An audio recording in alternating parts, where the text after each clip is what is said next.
Hello and welcome to your new Superweb website. In this Getting Started orientation video, we'll just run through the WordPress interface and how to add and edit a page after we've created a page layout. So the first thing you need to know is that there are two modes or views for editing within your WordPress interface: Easy and Advanced. By default, you should be seeing the Easy mode editor as it appears here. But to exit the Easy mode and go to the regular Advanced WordPress editor, simply select the button in the top right up here, or choose Exit Easy mode from the main Easy mode menu. This will bring the more advanced editor into view, and as you can see, there's quite a few more things on the left hand side.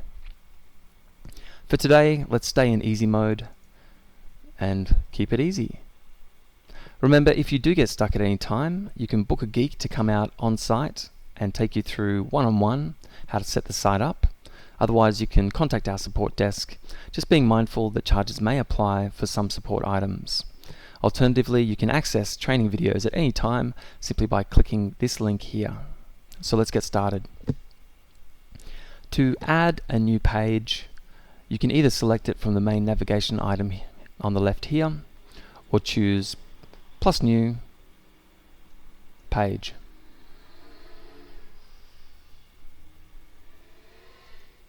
First thing you'll need to do is give your page a name. Then choose the Advanced Layout Editor. This opens up the Advanced Layout Editor. There are three elements to an advanced layout.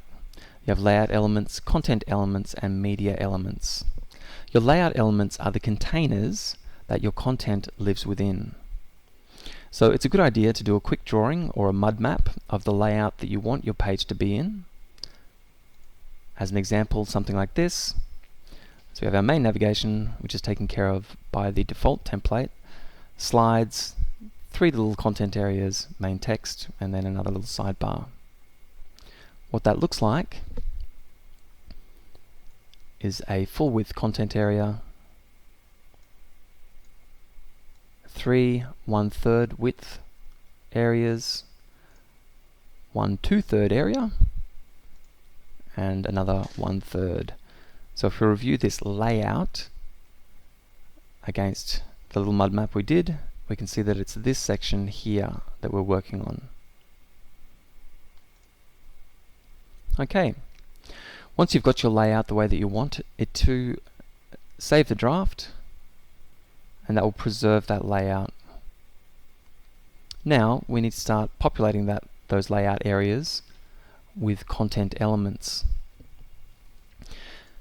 As you can see, there are a number of different options or functional elements for content. If you'd like to see all of the available content areas as examples, just visit /shortcodes. Over here on the right hand side is the main navigation, and should you be interested in something like an icon box, select it from the navigation and you'll see a number of different examples of icon boxes, as so. We are interested in some icon boxes, so let's choose the icon box from the content elements and pop them 1 2 3 in place like this. We'd like this top section to be a slider, so let's make it a content slider by dragging and dropping. This is our main content area, so we'll drag a text block, and on the right hand side we'll have our latest blog posts. Okay, once you've put your content areas in place, save it as a draft.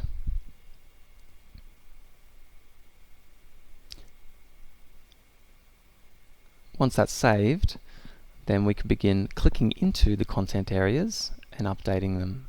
Let's first create our content slider. Just click onto the content area. It'll bring up an options page to edit the slides.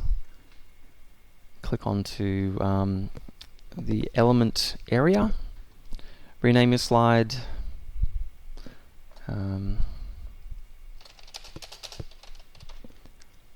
If you want to link to an area within your site, choose from the options in the drop down. It's a page. This will give you a list of your existing pages across your site. And you can choose whether it opens in the same window or a new window. And then the slide can be contained, can contain graphic and written elements. So we'll just choose graphic elements.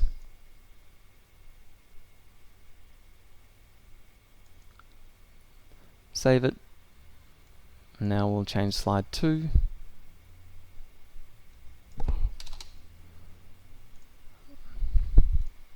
Now just keeping in mind that each of these content areas will have unique functionality, but you'll find that as you click through, it's all very intuitive.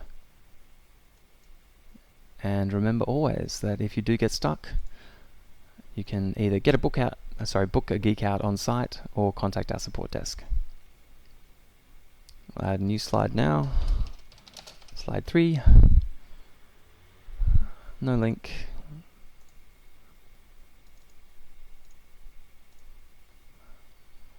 So that media element. Save. Okay. We're not going to use a heading.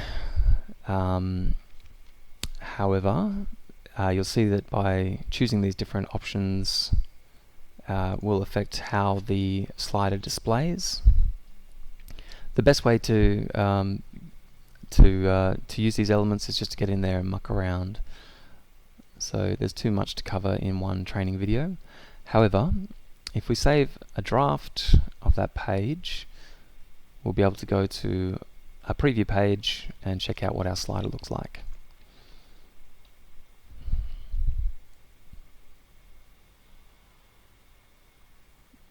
Okay, so here's our slide title, our slider buttons, and if we didn't like those, we'll be able to go back into the editor, click on the content slider, and if we decide we want to change the title or the image, it's as simple as identifying the slide, clicking into it, and making changes. So very simple. Once you finish making the changes, save out, keeping in mind that that saves those elements, but it doesn't save them to the page. So every time you make a significant change, come back up to Save Draft, or if you've already published the page, click Publish or Update. Okay, very quickly going to go into the icon boxes. Here we'll choose some dummy text. Whoops.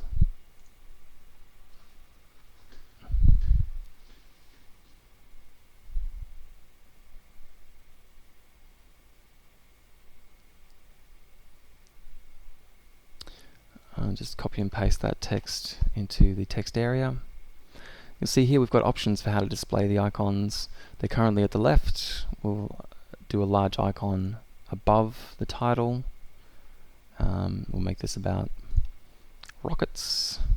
So choose the icon, select save, and I'll just very quickly go through these other 3.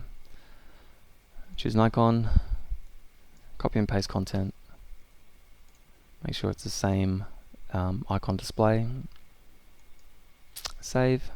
Now if our next icon box was very similar to the previous one, we can simply duplicate it. Now all of our text is in place. Click into it, and we'll update the icon. So we'll choose a thumbs up, save it,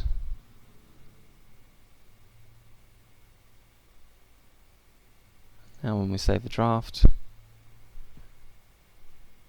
and view our preview, our slide should be updated. Our icons have been updated. Very pretty icon boxes with their informative Latin has been updated. You'll see here that our latest posts have been pulled into the right hand side because that's the functionality of that particular content area, and now all we need to do is put our default text in place. So now we'll go into the editor, go into the text block, and this is where we come across the visual editor. So there are two ways of editing content, visual and text.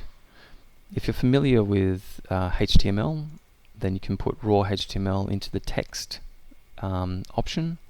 Otherwise, keep it in visual mode. We'll paste some content in and just do some basic text content updates. So by selecting and separating text, you can highlight it and apply different headings to it, and this will just pull in the styles of the website itself. So while they don't appear the way that they will on the front-facing site, the headings have been applied according to the correct styling rules. Headings: to create a link or a hyperlink, select the text that you want to be the linking text. Choose this icon here. Insert the URL, which is the web address. If it's an internal link, you can just choose it from these selections here. You can even update the linking text. And that will overwrite the original text. Okay. If for any reason you come to this editor and you can't see all of those options, just select this toggle toolbar icon, and that will show you all available icons.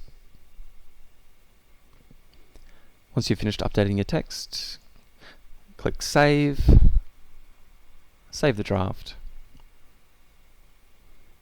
and then we can go to our preview, and we'll see that our text has been updated, and we now have a functional link that will take us to our support page, which hasn't been built yet. So I hope that gives you a general overview of how to get started building your new site. Remember always that we're here to help. So if you do need to book a geek, you can do so by clicking this button, otherwise accessing our online support desk. Select this button here, remembering of course that some fees and charges do apply for some support items. Well, thanks for listening, and all the very best building out your super website.